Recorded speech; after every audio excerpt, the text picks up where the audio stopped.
நம்ம வீட்டு செவுத்துல பெயிண்ட் அடிச்சதுக்காக அவங்க நமக்கு 10,000 தராங்க அப்படிங்கிற கதையை கேள்விப்பட்டிருக்கீங்களா?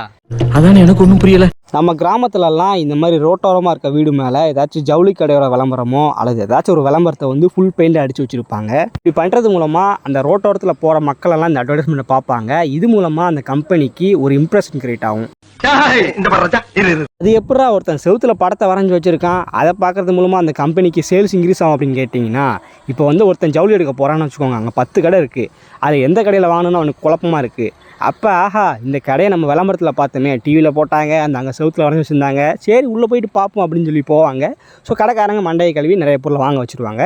ஸோ இதுக்காக தான் கம்பெனிக்காரங்க நல்லா காசை செலவழித்து எந்த ரோட்டில் மக்கள் நடமாட்டம் அதிகமாக இருக்காங்களோ அந்த ரோட்டில் இருக்க வீட்டை பார்த்து அவங்கள்ட்ட போயிட்டு ரிக்வெஸ்ட் பண்ணி கொஞ்சம் காசை கொடுத்து அவங்க வீட்டில் இந்த மாதிரி விளம்பரத்தை வரைஞ்சி வைக்காங்க. ஸோ இது வந்து ரோட்டோரத்தில் இருக்க வீட்டுக்கு மட்டும்தான் பாசிபிள். ஊருக்குள்ளே இருந்துச்சு அப்படின்னு எவனும் தேடி வர மாட்டான்.